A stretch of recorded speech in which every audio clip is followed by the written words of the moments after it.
Os 34 brasileiros reféns na faixa de Gaza não estão sozinhos. Com eles estão os 800 mil ingleses que tomaram neste sábado as ruas de Londres e outros milhares em outras capitais europeias e mundo afora. Com eles também estão os árabes ali unidos todos, numa reunião especial na Arábia Saudita, marcando ali o fim da inimizade entre sauditas e iranianos. E finalmente tem ainda o BRICS, o grupo do qual participam o Brasil, a Rússia, a Índia, a China e mais 7 países que estão trabalhando ali discretamente, mas muito efetivamente.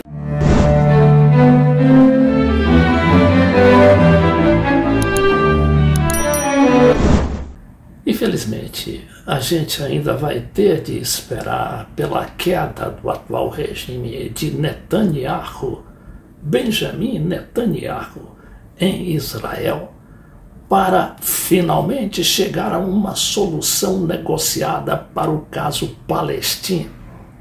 É possível que os brasileiros saiam muito antes disso, talvez até mesmo amanhã ou depois.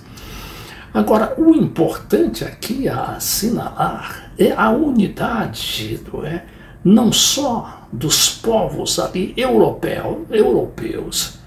Londres é um exemplo disso, foram 800 mil pessoas hoje nas ruas de Londres, Paris, Bélgica e outros países europeus e também nos Estados Unidos, além de outras capitais pelo mundo afora. É uma população ali quase que mundial mobilizada para defender não só os palestinos, mas sobretudo a necessidade de se pôr fim a uma violência que vem sendo acometida atrozmente há mais de um mês e que já ceifou a vida de 11 mil palestinos, além dos principais hospitais, escolas públicas e quase toda a população ali do norte da faixa de Gaza, que foi obrigada toda a se transportar para o sul, deixando para trás. Na verdade, são escombros que foram os restos, aquilo que restou das suas casas, dos seus apartamentos, dos seus hospitais, das suas escolas. Mas existe também uma explicação tangível, plausível, factível, para que a gente seja otimista. Veja-se o exemplo da unidade dos países islâmicos e árabes, ali reunidos naquilo que era antes uma capital quase que hostil à maioria do mundo islâmico, que é justamente a Arábia Saudita. Quem é que estava lá nessa reunião? Principalmente aqueles países considerados párias pelos Estados Unidos, a Inglaterra e parte da União Europeia. Ali estava o Irã, e seu Ayatollah, que pela primeira vez visitava Riad, a capital da Arábia Saudita, sede do encontro. Estava também o presidente da Síria, Hafez al-Assad, o representante da Palestina, o presidente da autoridade ali da Cisjordânia, e todos aqueles países moderados ou considerados ali muitas vezes radicais na sua luta em defesa do povo palestino e da unidade do povo árabe e islâmico. Vejamos aqui esse material da Folha de São Paulo falando que países islâmicos pedem fim da guerra em Gaza, em cúpula na Arábia Saudita. Conflito, que é essa última erupção do conflito Palestina e Israel, tem o potencial para alterar alianças no Oriente Médio à medida que afasta Riad de Washington. Isso aqui é muito sintomático. Por quê? Porque antes a gente sabe que a Arábia Saudita tinha uma política praticamente dependente, quase que totalmente, das decisões de Washington. O mesmo acontecia com os Emirados Árabes. Eles agora não, eles agora estão unidos, né?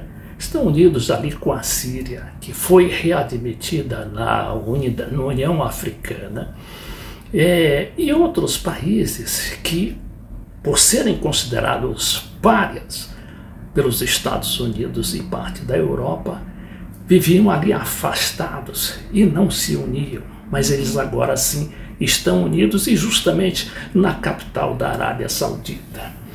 Então diz aqui que a Arábia Saudita e outros países muçulmanos pediram neste sábado um fim imediato às operações militares israelenses em Gaza, afirmando em uma cúpula em Riad que Tel Aviv cometeu crimes contra os palestinos. Estamos enfrentando uma catástrofe humanitária que prova o fracasso do Conselho de Segurança e da comunidade internacional em pôr fim às violações israelenses às leis internacionais, disse o príncipe herdeiro saudita Mohammed bin Salman, que na prática governa o país do Golfo. Olha outra foto aqui sintomática, que é a do presidente do Irã, o Ibrahim Raisi, e o homem forte da Arábia Saudita, o Mohammed bin Salman. Esses dois países antes estavam em pé de guerra. Inclusive, a Arábia Saudita ali se aproximando de Israel, teriam até feito um acordo. Mas aí veio essa crise novamente na faixa de Gaza, que acabou afastando aqueles dois países ou dois governos. E agora não, esses dois países aqui, Irã e Arábia Saudita, antes inimigos irreconciliáveis, estão agora falando e debatendo sobre a paz. Um acordo diplomático para normalizar os laços entre os dois países do Oriente Médio estava sendo discutido há meses, mas perdeu tração com a invasão à faixa de Gaza. Alguns analistas militares sugerem, inclusive, que frustrar o acordo era um dos principais objetivos do grupo terrorista Hamas, ao realizar a brutal incursão ao território israelense que deu início à guerra em 7 de outubro, uma vez que a normalização inevitavelmente enfraqueceria a causa palestina. Então a realidade é justamente outra, não é?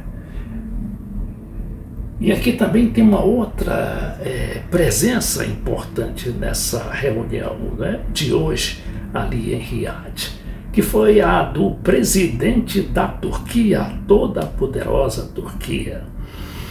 A gente bem sabe que o Recep Erdogan, presidente da Turquia, integra também a OTAN, a poderosa organização do Atlântico Norte, que é um exército ali comandado pelos Estados Unidos praticamente, e que atualmente persegue a Rússia, ali montando vários mísseis e operações militares altamente sofisticadas na fronteira com a Rússia, que acabou, para se defender, né, dessa situação, invadindo o país irmão, a Ucrânia. Então está dizendo que participaram da reunião deste sábado nomes como o presidente iraniano Ibrahim Raisi, o presidente turco Recep Tayyip Erdogan, o emir do Catar, importante também essa presença do Catar, não é? Tamim bin Ahmad Al Thani, e o ditador sírio Bashar al-Assad, que neste ano retornou à Liga Árabe. Sobre o presidente da Turquia, que é uma figura-chave ali na política, não é? Tanto do mundo islâmico quanto da relação com a Europa. A mesma matéria da Folha de São Paulo diz que, em outubro, o presidente turco afirmou ao parlamento de seu país que o Hamas não era um grupo terrorista. A fala provocou dura reação em Israel em um momento em que os dois países, ou seja, Turquia e Israel, se reaproximavam. No ano passado, o presidente israelense Isaac Herzog visitou Ankara, capital da Turquia. E em setembro, Erdogan encontrou-se pela primeira vez com o premier do Estado judeu Benjamin Netanyahu. E finalmente nós temos o BRICS aí, não é? O BRICS ali sob a liderança da China, da Rússia e também do Brasil, que tem sido muito atuante, não é? Apesar do relativo distanciamento físico e da capacidade, não é? de poder de fogo do Brasil, que é o presidente Lula, que está ali atuando em praticamente todas as conversas que levem justamente a essa busca de uma solução pacífica, se possível com a instalação efetiva e não teórica dos dois estados. O Estado de Israel, já existente, e o Estado da Palestina, que ainda hoje é uma ficção. Sim, eu falo de um Estado ficção, porque além de não existir na prática e ter um mínimo de poderes ali, eles sofrem um assédio interminável, dioturno, quase sem parar, das forças ali do exército, que destrói suas casas, seus lares, suas indústrias, seus escritórios, suas escolas, seus hospitais. Esse povo, não é, precisa realmente se afirmar, e só com a autoridade, não é, que esse novo mundo multipolar que está ali surgindo, justamente, né, através do BRICS,